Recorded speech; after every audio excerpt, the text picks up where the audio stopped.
Hey guys, welcome to the shop. This is my follow-up video to my bringing home the Boomer blasters. Now, the short story on this is this whole collection was one of my uncles who, I'll spare you the details, needed to sell his guns for a variety of reasons. And as a dealer, I was kind of the easy choice to do it because a lot of his stuff is a hard sell. So I guess they had reached out to other dealers and no one else really wanted to deal with it because, again, there's a lot of pocket pistols and Colt single action armies, which aren't really that popular these days, and that makes up about a third of the collection. But there are some really good guns in it, and I would like to keep three, and this is one of the three I'm going to be buying out of the collection. And this is just a business lesson, guys. When you're dealing with family, treat them like every other customer. Any other customer, I'd say I'd like to buy this out of your collection, I'll give you blah, blah, blah. And that's what I'm doing here.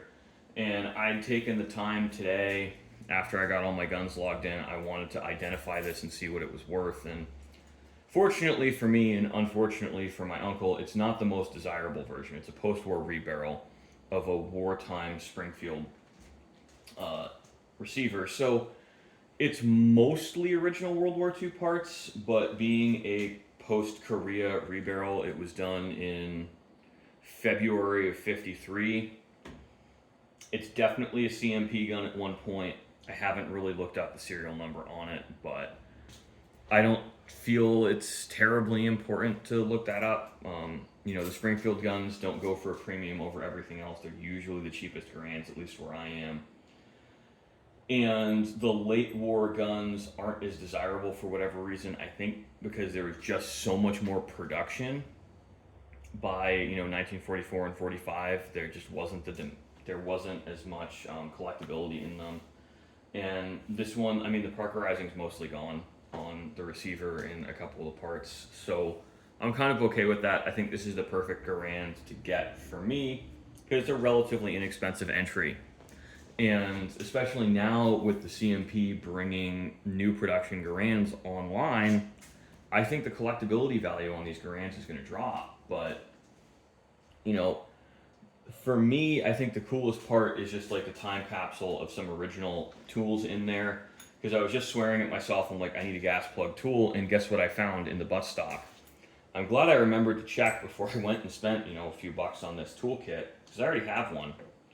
And that's super exciting. Like, this really does feel like a complete time capsule from the 50s. And arguably one of the coolest rifles ever made, but they're also something that until today I'd never even field stripped one. I've only handled them at other people's and I'd never taken one apart. So for me, that was really, really cool. And I think that's funny as a gunsmith because people think you know every gun under the sun, and I really don't. Like, I've got some tactical Tupperware. I've got a factory Glock 19 Gen 2 that's already spoken for one of my customers who always buys Glocks if I have one. And we've got some really cool time capsule guns in here I'd really like to go through, but I have laid out, I think, some of the first guns I want to show you guys, and we'll talk about the collection. But this is probably the quintessential boomer gun, which is a Colt Series 80 with a full-length guide rod and still the factory Colt barrel, which is actually pretty cool. There's a Series 70 and a Series 80. I think this one has had the firing pin safety deleted because that trigger is really excellent, or at least had a lot of work done to it. But this is a really cool gun. Unfortunately, I do have to sell it. I cannot justify keeping multiple 1911s. And for what it is, I think it's fairer to my uncle that I sell this and try and get as much money as I can than me buy it for kind of a, frankly, lowball price, which is what I could afford on it. And that's going to be a common theme. Like, I'd love to keep this whole collection for myself. There's a lot of really, really cool guns. And even what I consider the garbage guns, I could just sell at a later date if I decide I don't want to keep them. But, the priority here is business and taking care of family. And I think the number one priority here should be selling stuff and getting my uncle the best prices I can. I am going to give them a fair price for the Garand because there's no point getting greedy. I think that, this is kind of the deal is I'm giving them what consignment value is on the stuff I buy out of the collection. And I think consignment value on this would be $700 or $800 locally, just knowing what I know. Other areas, it's going to be higher, and frankly, some can be even lower. Now, on YouTube and online, everyone says when they're selling these guns should be so much more money than they are. You know, this should be a $2,000 rifle, and they're not.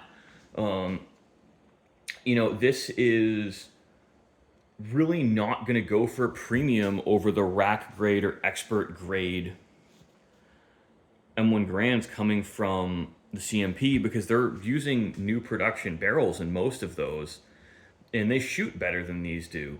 And they don't have this varnished stock, which really puts a dent in the value. They're still the original oil. Now, I'm not going to refinish this stock because I want to shoot it and not feel bad about it.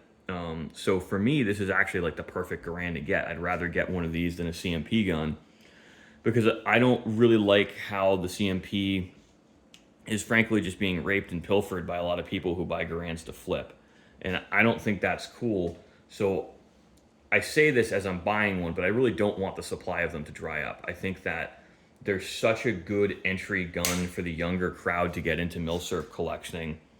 And they're such a classic piece of Americana. I don't ever want these completely off the market. And it's beyond thrilling that the CMP is bringing in new production Garands. Now, we have a good cross section of stuff in there, from a repro 1892, we have an original 1892, we've got a Winchester 1897, but it's got, you know, what looks like a reproduction buttstock on it, and that's a modified choke barrel. Now, this guy was actually one of the OG cowboy action shooters, so one of the themes in this is you're going to see a lot of cowboy action guns. And we've got a Winchester 190, because you know what, everyone needs a cheap plinker, and these were super popular before the Ruger 1022 took over and really started, you know, going crazy. But, you know, we have a mixed bag on handguns. I mean, we've got everything from a Walther PPKS clone and some AMT and Grendel Arms handguns to a Colt Python. And this is arguably one of the most desirable Colt Pythons because it's a snubby. Now, I have never actually seen a snubby Python in person before, so I'm really thrilled that I got an opportunity to handle one. And this thing is in beyond mint condition. It is practically unfired. There is still bluing inside the cylinders, which I think is really freaking cool. And we've got a Smith & Wesson 39-2. This is a really cool early DASA gun. And this is pretty cool. I'm still figuring out the controls on these because it has a magazine safety. That's my problem. Not a big fan of that. I kind of hate them. But ironically, we've got a Browning High Power, which this has a magazine safety delete in it. So I had assumed that all of the other guns would have magazine safety deletes in them. And you know what they say, when you assume, you make an ass out of you and me. And we also have, I would say, this is the single most quintessential boomer concealed carry handgun, which is a compact 1911, which is, in my opinion, objectively the worst concealed carry handgun. This gun weighs more than this Browning High Power. Browning High Power has twice the capacity, and it's easier to shoot. And it's more reliable, so it's like, I don't understand why these guys are so popular, and I will insult these to the face of people, and you know what? They still buy them, because people love these for whatever reason, and I love them too. So if this doesn't get sold, I'm kind of okay keeping it, because I just think it's so goddamn stupid, and I love it. You know, and we've got an S&W Snubby. I think I actually have an S&W Model 14 in there. You know, we've got a lot of these little pocket guns. This is a good quality pocket gun, but this is a FEG, you know, 7.65 Browning. I'm not big on these guys. Like, I understand why people like them, but they're just not my thing. And it's got like a 20-pound double action trigger. Single action on these is actually pretty good, but they're just not my thing. And I do actually kind of appreciate the hammer block safety, where it's not a trigger block safety fully. You know, and we have a lot of these Colt SAAs. And I actually have a gun from the Bat Masterson TV show with, what is it, Ziv TV or Zev TV electro penciled on the grip. I don't have paperwork on that, but my step grandfather had a really close relationship with the producer on that. So we will do a video on that at some point and attract all the cowboy action shooters to this channel, knowing that I don't really do cowboy action guns. You know, we've got a Ruger, what is this? The new model Blackhawk. And I kind of like these. I think they're really fun, but I never really want to own one of these and shoot it. I think that 357 mag is just not my thing.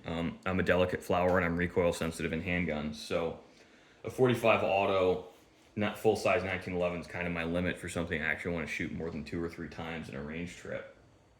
But it's just, there's so many guns to go through, guys.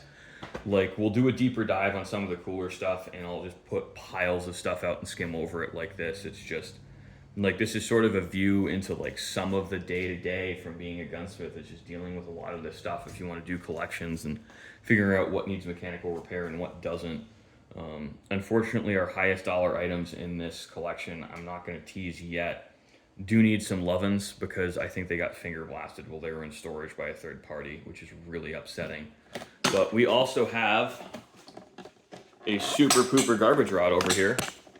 That's kind of my hot take, but this is one of these, what is it? Well, it's a new Birdie Repro, but model 66 carbine. I don't even know what this is a reproduction of. It's in 3840. These kind of brass receiver guns are just not my thing. I don't really know anything about them, but they're cool. I think they're fun. I know someone will buy this, and I'm going to have to do research into figuring out even how to value it.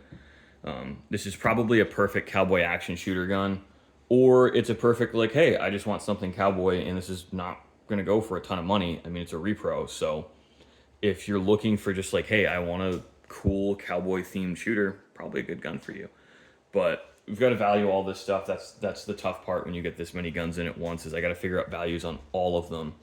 You know, and I'm batching out lots of stuff. Like, I've got a customer I know who loves Winchester ammo, so I sent him pictures of this and was like, hey, this is the Winchester ammo I've got.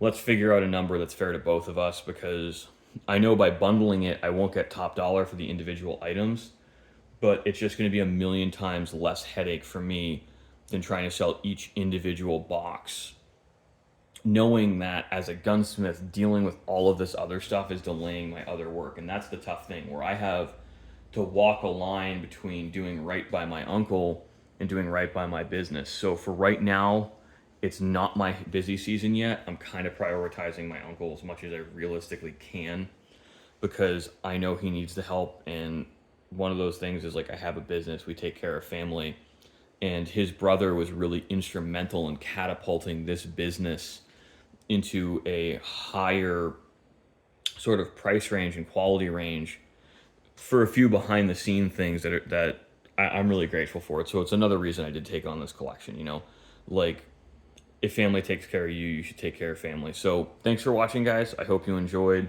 It's super exciting getting to go through this, because this is a ton of guns I never thought I'd actually see in person. There's some really rare original Winchesters and some really, really rare Colts that you may have never even heard of in this collection, which I'm just so excited to get to show you guys.